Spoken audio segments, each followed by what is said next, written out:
I'm Dr Louise Newson. I'm a GP and menopause specialist, and I'm also the founder of the Newson Health Menopause and Wellbeing Centre here in Stratford-upon-Avon. I'm also the founder of the free Balance app. Each week on my podcast, join me and my special guests where we discuss all things perimenopause and menopause.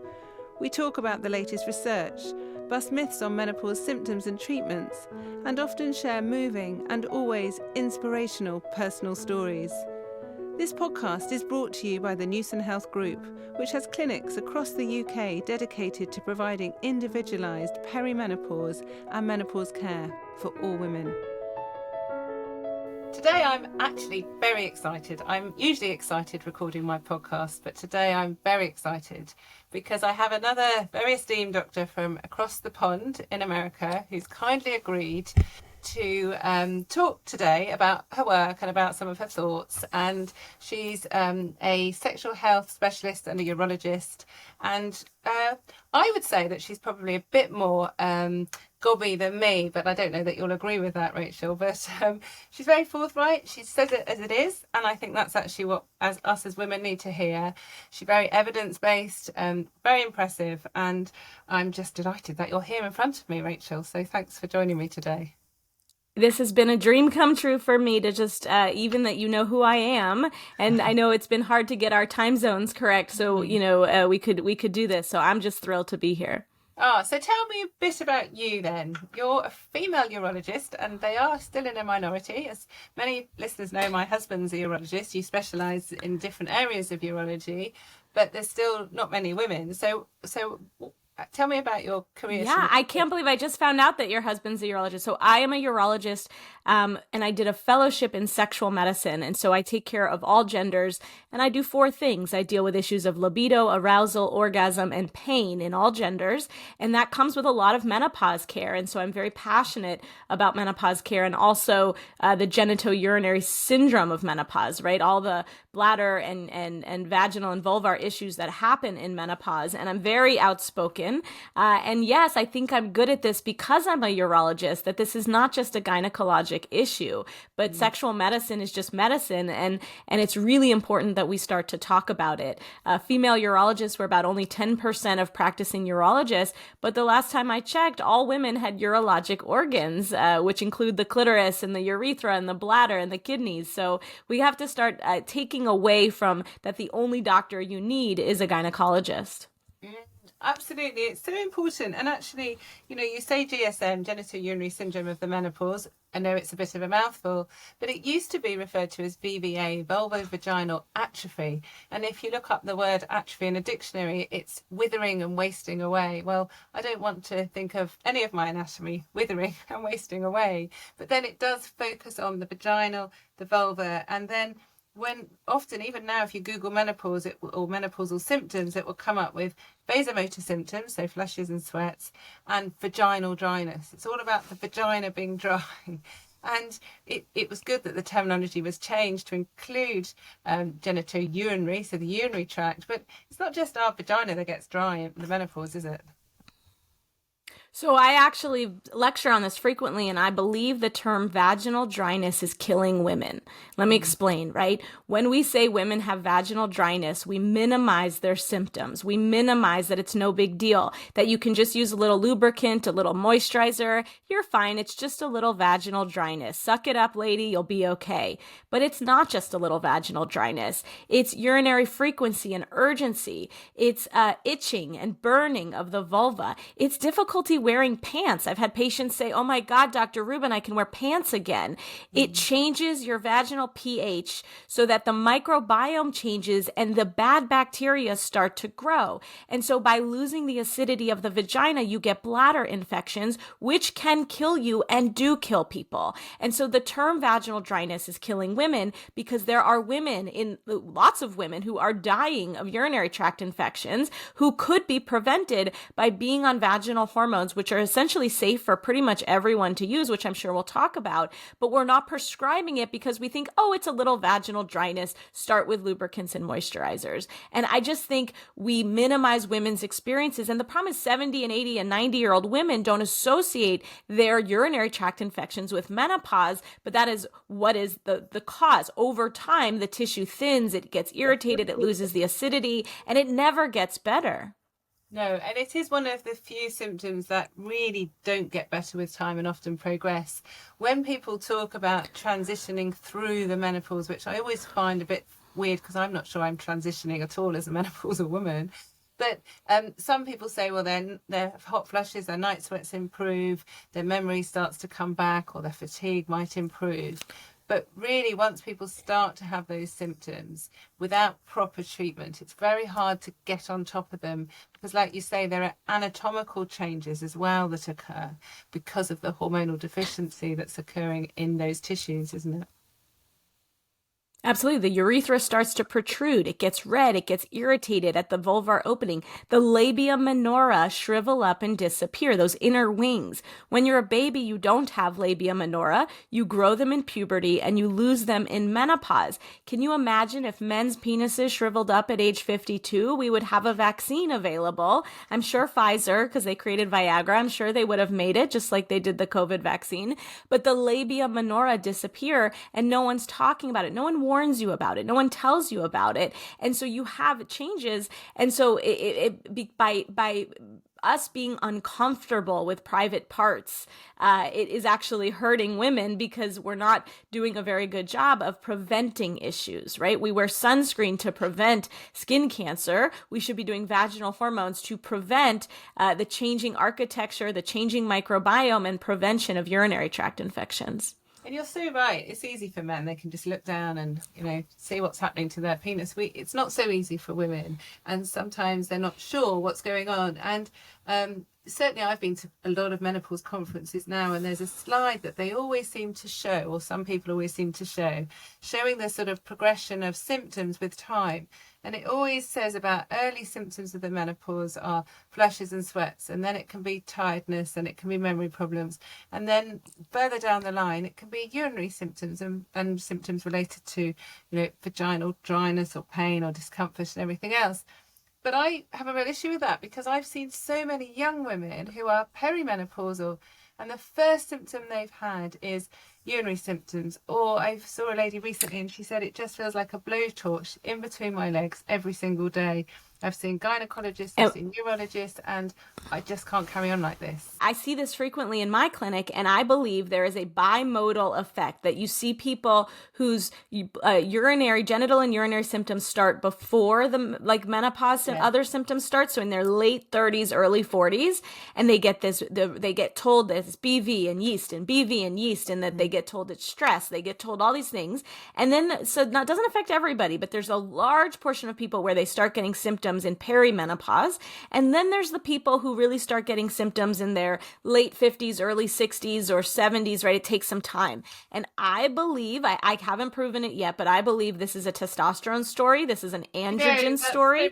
And because the tissue, we have lots of data to show that the vulvar vestibule, the urethra, the bladder, the vagina has not just estrogen receptors, but testosterone receptors as well. And we know that a woman's testosterone can change sort of later on in her late 30s, early 40s. We see libido drop, and we do see changes in the bladder, urethra, vagina, and vulva at that time as well. And so we see a real benefit for vaginal hormones in the either vaginal estrogen or in some cases vaginal DHEA, which is the only androgen product that we have available right now, that are very beneficial. And the cool thing is that vaginal hormones don't hurt anyone. There is no risk, no harm to using vaginal hormones in the perimenopause or even premenopausal period. Do we need more data on efficacy? Absolutely. But giving a local dose of hormones to the vagina does not increase blood levels of hormones at all. In the AUA, the American Urologic Association, has guidelines on recurrent urinary tract infections that came out in 2019. And the brilliant thing that it says is that peri and postmenopausal women, they put that word in there, they're perimenopausal women with recurrent UTI should be given vaginal hormones. And so the problem is not everybody reads the AUA guidelines and they say, oh, well, you're still getting your period, so your hormones are normal. There's nothing to do. This is not hormonal. And it's probably not the case. It's probably not true. Yeah, it's very interesting you mentioned testosterone, because we see a lot of women in the clinic who have symptoms more of testosterone deficiency than estrogen deficiency. And we follow the nice guidance that say start HRT. And if women still have reduced sexual desire, then you can add in testosterone. And a lot of women do have reduced sexual desire. But we find that so many women have other symptoms that improve, especially cognitive symptoms, muscle and joint pain, sleep, all sorts of symptoms, but also urinary symptoms. I see a lot of women who have been back and forth to urologists, all sorts of investigations, give them local, so vaginal hormones, give them HRT, they do improve, but then you add in testosterone and they're like, wow, this is incredible. And you're absolutely right. We have estrogen and testosterone receptors all around our vulva, vagina, our clitoris, our urethra. And I was at a European menopause conference a few weeks ago, and they showed this picture with the dots showing the receptors in different colours, estrogen and testosterone. They said, oh, we know why women have, it was a man, obviously, lecturing, of course, saying we know why women have estrogen receptors and they can respond very well to vaginal estrogen. What we don't know is why women have testosterone receptors around there. And I actually, why? Because they're... So then I put my hand up and said, absolutely fascinating, but I find in my clinical practice using intrarosa, which is DHEA vaginally, as you know, it converts to estrogen and testosterone in the vagina, but seeps out to all those areas. That seems to have a bigger effect on women than just estrogen alone. And they said, oh, we never prescribe it, we wouldn't see that results, and they don't prescribe systemic testosterone. And it was around that time that your great paper came out, or your presentation with your poster talking about using intrarosa. So it's brilliant. Yeah, so we looked at this because, we love vaginal estrogen, right? Vaginal estrogen is wonderful because it's the affordable option for most of our patients. And so what I always say is the best GSM therapy, the best therapy to prevent UTIs, urinary tract infections, is the one your patient can afford and that will use forever till death does she part. And so I'm not here to say you must use vaginal DHEA, but because we know that the receptors have testosterone in them and that sometimes it's an androgen story, we believe that vaginal DHEA, and that's why, it was invented, was probably it has a really nice property to the tissue. And so we need a lot more data to show that. And the data that we did have was really to prove that vaginal DHEA also reduces urinary tract infections the same way vaginal estrogen does, which we did show that. We looked at data of 22,000 people on vaginal DHEA and compared it to 22,000 people who are matched for diabetes and age and comorbidities. It was unbelievable. And then you looked at the year after they started this therapy and the incidence of urinary tract infections, and it reduced by half those. And that was really stable with every age, especially in the over 70 crowd. And so that really showed us that we can reduce urinary tract infections with vaginal DHEA just as we can with vaginal estrogen. And so do we need more data to show why you would use one over the other? We have a little data. There's one paper that shows that women who do vaginal estrogen, but they still have symptoms, you switch them to DHEA and you can rescue and recover. So I like it for that. And in America, we can often get prior auths, when we have that situation. We certainly have women who will not use estrogen because of the word estrogen, and vaginal DHEA is not the word estrogen. And the data shows no increase in systemic blood levels of estrogen or testosterone. We have women who really like the product because it's palm oil and DHEA. It's very lubricating and moisturizing. So it really is a nice product. So the point being is that it adds options. As women, we need options because, as you know, in your clinic, not everyone responds to the same therapies the same way. And so some women love putting creams in their vagina. Some women hate putting creams in their vagina. Some women like rings. Some women like tablet inserts. And so the other area of concern really is what's called the vulvar vestibule, which is the area that surrounds the urethra, and right at the opening of the entrance of the vagina is actually bladder tissue. And it's commonly the most painful part that women have: pain with penetration, pain with sitting, and it's irritating tissue that can create urinary urgency. And we find that sometimes vaginal estrogen is not enough to help that tissue at that opening. And so that DHEA, and there's a paper that just got accepted of colleagues of mine that really does show improvement in that vulvar vestibule bladder tissue that surrounds the urethra with the DHEA, which is really fabulous. So I think most of our guidelines and data for testosterone say, yes, it's good for libido. However, we can't ignore the fact that it's probably good for more things than just libido. We just need more robust data. And the problem, because we don't have a lot of products, we don't have a lot of interest in studying it. We don't have a lot of money to do big projects, and to do good research requires a lot of resources. And so guidelines change because we do more data, we get more information, and they change because of people like you who see things clinically and then study them. And thank God for what you're doing, that where you see changes, you see trends, you see people, and then you say, why is this happening? How do we study it? The only reason we have been able to solve really complex issues like persistent genital arousal disorder is because groups of patients work together and say, well, this worked for me and this worked for me, and why? And then we look back and say, why did it work? And then we study it. And so that's how science evolves. Yeah, and it's very interesting, actually. I was reading some work by David Sackett. So in the 80s, he wrote about evidence-based medicine. And he was also very clear that it's not just about randomized control studies. It's about clinical evidence as well. So, and we seem to forget that. There's a lot of things that people are now saying, if we haven't got a randomized control study, then it can't be right. And actually, we have to remember not everything is tested as a randomized control study. And actually, if there are trends and they make sense biologically as well, then we shouldn't ignore the signals. And I feel with testosterone, there's a really big anti-testosterone sort of almost, not campaign, but a group of people, not just in the UK, but globally as well, who keeps thinking it's placebo. And we've also... now there are certain gynecologists and groups in the UK are saying that women have to be severely psychologically distressed with their reduced libido before considering testosterone. And they also need to have a full biopsychosocial assessment. And I find, as a woman myself who takes testosterone, it quite distressing, actually. My libido changes every day, every minute of every day, And actually, so if you assess me now doing a podcast, my libido is probably pretty low, and my husband's gone away for the weekend. So actually, I'm not really thinking about sex. But does that mean I shouldn't have testosterone now?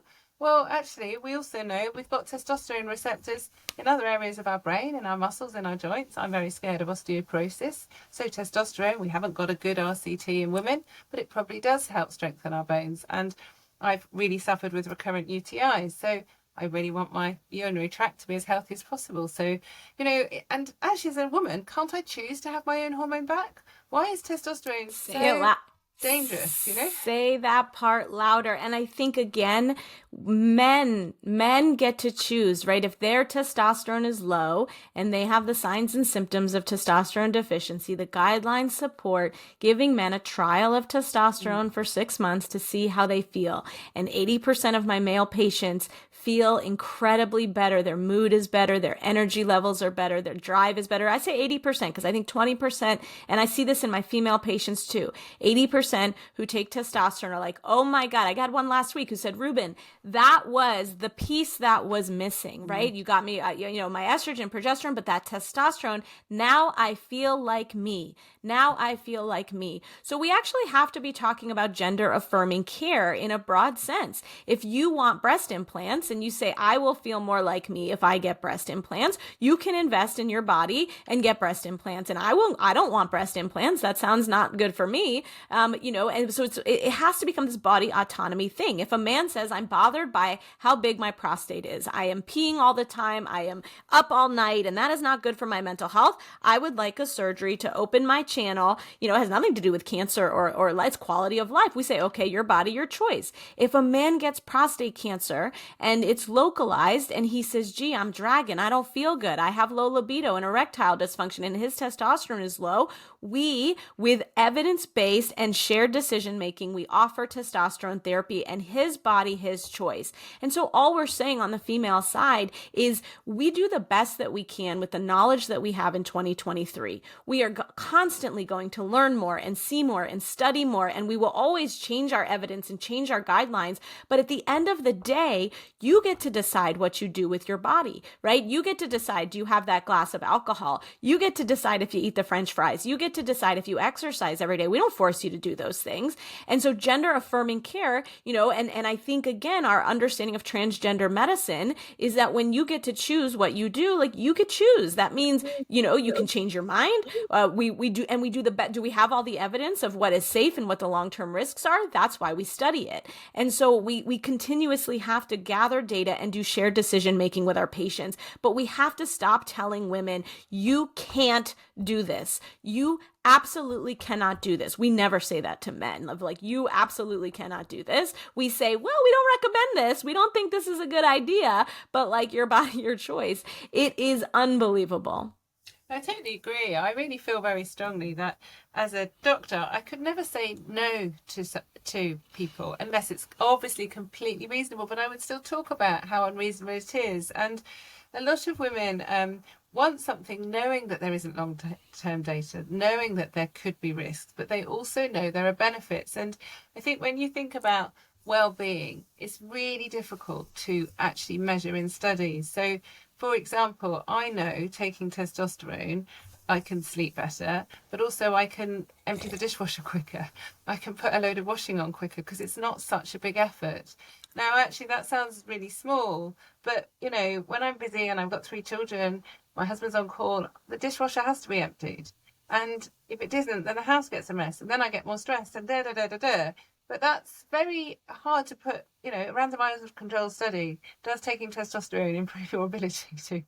Well, so we've actually studied, it's actually very interesting. And as I said, a lot of what I do in the male sexual medicine world, I actually apply to the female side. And there was a big study called the Aging Male Study. And they took older men, right? And with like not healthy guys, and they gave them testosterone for a long time, and they followed them. And they came back, and what was improved? Well, their erections got a little better, their libidos got a little better, and their quality of life got a little bit better, but it wasn't like their grip strength was so measurably better, or their endurance was measurably a lot better. And so what was fascinating, Dr. Newsom, is the headline was testosterone doesn't work. That was the headline. Testosterone doesn't work. Whereas the headline should have been testosterone is not harmful for old, sick men and makes them feel better sexually and makes their quality of life better. In fact, it told us that it works fabulously, right? And that's the exact same story on the female side. There is no data showing major harm.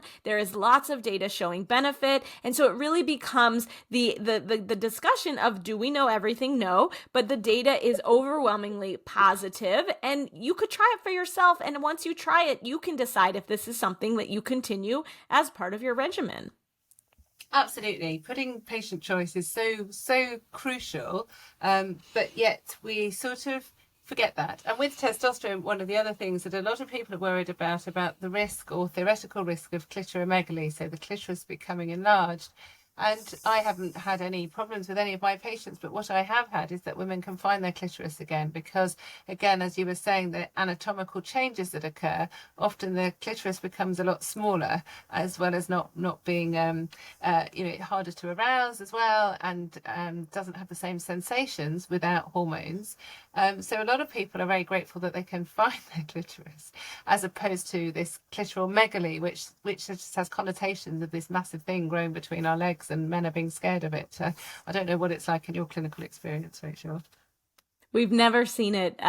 We've never seen it. There is a movement, Cosmo has written about, that women are trying to grow their clitorises, in fact, which is kind of interesting. But we know that the clitoris and the penis are exactly the same thing. They are erectile tissue that is very testosterone sensitive, and that, they get erect, it gets hard, it arouses, and then it's hormone sensitive. And so, yes, we can see improvements in orgasm and arousal with the use of hormone therapy. But we have, when you use correct evidence-based doses, you do not see, a severe, deepening voice or clitoromegaly or anything like that. And, the worst thing you can see that I've seen, right? Somebody says, oh, my acne, I got a little more oily skin. I've got some acne, where I apply it on my calf, there's a couple extra hairs that grow in and I shave them off. I mean, you're not talking about, massively harmful side effects. And we do a lot of scary things as doctors that have really severe and crazy side effects. We give chemotherapy, which is poison. We give so many things that are harmful. This is one of those things, like, it's not that serious, you guys. It's not that serious. And I think we want it to be more serious than it is. And it's not that serious. It helps women's sexual health. It doesn't help everybody's sexual health, but a lot of people's sexual health. And that matters to people. And we should listen to them and figure out what their goals are, because it's not everybody's goal. If improving your sexual health is not the goal, then it's not, you don't have to do it, right? But don't deny other people from saying, this is my goal and this is something I want to do. And we really do just, it's so wonderful when you see the benefits and you're like, well, I didn't do that much for you. And you can really, it's, as you see every day in your clinic, right? It makes a huge difference. Absolutely. And I think what is very frustrating, and I find very frustrating, is that when I do my clinic, I see and listen to stories. The transformational nature of what we do in the clinic is huge. Yet away from my clinic on social media, I feel like I'm a complete failure. And then I seem to get a bit more strength and think, actually, I went into medicine to help people who are suffering, not other people who hate me on social media. So it's really important that we stay focused and put our patients in the centre. One of the things I wanted to just pick up on before we finish, Rachel, is you were saying about the expense of vaginal hormones, and obviously they depend, the cost depending on what they are.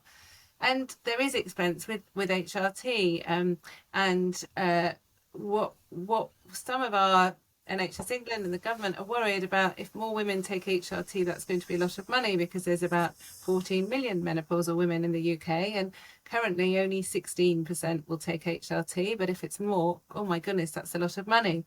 But even if we just look at local, so vaginal hormones in reducing urinary tract infections, that surely must save money, doesn't it?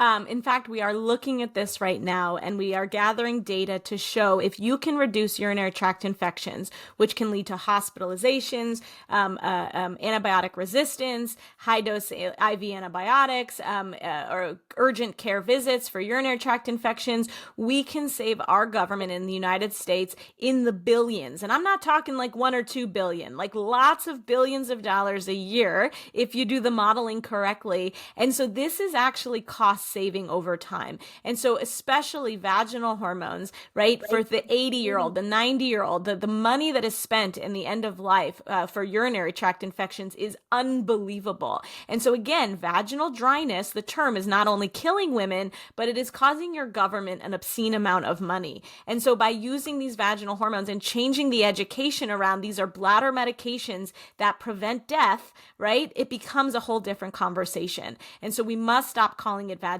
atrophy. We must stop calling it a little vaginal dryness, and we must call it UTI preventing, microbiome improving, essential oil creating magic that really will prevent urinary tract infections. There is no other medication at all ever proven to reduce urinary tract infections the way vaginal hormones is. There's nothing, no probiotic, no cranberry pill, no antibiotic. There is nothing, no vaccine that they're coming out with that's going to surely cost your government a lot of money that will work as well as vaginal hormones, which can be produced very inexpensively. The problem is in the United States is everyone wants money. And so they haven't, until just a couple years ago, it's been very expensive and unaffordable for people. And now you can get a tube of estradiol cream for $20, which lasts 2.5 months. That's the cash price without insurance. And so that has allowed our advocacy to get even louder, because we have to tell women, you can afford this now.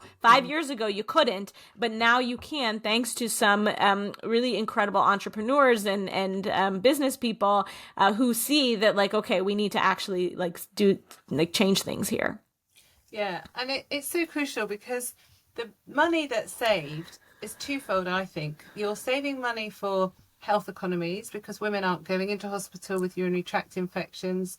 Quite a few people, when they go in, and then some women develop urosepsis, so they have quite long hospital admissions, or they're even just going back and forth to primary care. They're often having inappropriate urine testing as well, being sent off to the laboratories. They're having antibiotics, which obviously is causing or can lead to antibiotic resistance. But then it's also the cost to the economy, because a lot of women, actually, if you have got recurrent UTIs or you're having symptoms, often can't work to the same capacity, or they're taking time off work, every hospital appointment. Or they're getting divorced because they have so much pain with any kind of intimacy. The cost of divorce and the cost of and that affects your mental health and quality of life. I mean, this is not just a little vaginal dryness. No, and also there's layers and layers of medication that is given instead. You've already said some of the sort of alternatives that are given. Lots of people are given thrush type treatments, lots of people given antibiotics, but then because of the systemic effects, a lot of people have painkillers. I see a lot of people who are on amitriptyline or gabapentin or pregabalin. They're on sleeping tablets. The list sort of goes on and on and on, and yet no one's giving them something that's $20 you say for a few months. It just doesn't make sense. But it's because it's not it's just a women's problem. It shouldn't be really spoken about, and it affects the majority of women have localized symptoms, and all women become menopausal. And I think the other women where they're saying there's a few that don't have symptoms, it's because they don't talk about it actually. The genital and urinary symptoms are just, it is everybody. I mean, I can't say 100% of people, and maybe some people's adrenal glands are working pretty well, but it is so common. We just don't associate with menopause. Frequency, urgency, leakage, pelvic pain. We don't think about it as a hormone issue, but it is a hormone issue. But think of the 85-year-old woman who gets up in the middle of the night having to pee, and she trips and falls and breaks a hip, right? Mm. The amount of money that goes into that and the likelihood that is going to kill that woman is incredibly high. And if she had been on vaginal hormones, we might get her sleeping through the night, not getting up in the middle of the night to pee, not risking that fall. And so we have to start looking at this from a different lens. And because of what you are doing, you have, the entire country looking at this through a different lens. And as much as you hate being yelled at on social media, for every person who is not nice to you on social media, there's somebody like me who is watching what is happening in Britain and who is literally sitting there scheming and talking to her friends in America saying, how do we do what Newsom is doing in Britain? I say this once a week. How do we do this here? How do we gather an army? How do we change the narrative? How do we create this revolution? Because it is so important. Women are not getting this information. They lack basic education on these things. And what you are doing is motivating us to keep going. So thank you. Oh, you're very kind. What a lovely way to end. I'm going to stop before you change your tune, but that's really lovely to say. Thank you very much. Well, there's a lot more when I say we, I include you as well, to change the world for women, because it's the future health of women that worries me, especially as I have 3 daughters. Just before we finish, though, I would like to ask for 3 take-home tips. And I'm really keen to ask you just 3 things. So women who are listening who think they might have some symptoms related to GSM, genitourinary syndrome of the menopause, what are the 3 things that they should do as a priority to help themselves? If you have any symptoms, urinary symptoms, and you are past age 45, you deserve a vaginal hormone product. Talking to your doctor about it. It is safe for every human on earth to take. If you are on an aromatase inhibitor, we should have a conversation with your oncologist, but we don't have mega data showing harm, and we have unlimited amounts of data showing benefit. UTI reduction, decrease in frequency and urgency, decrease in pain with intercourse, better lubrication, better arousal, better orgasm. And number 3, I know I'm going way over, is that female Viagra has existed since the 70s. Vaginal hormones is female Viagra because it prevents UTIs, which Viagra doesn't do. So here you have a safe product that improves sexual health, prevents urinary tract infection, and really should be used very widely. And you have to use it forever, right? Till death do you part, because like sunscreen, and wearing your seatbelt, it will only work if you keep using it. Brilliant. Very good.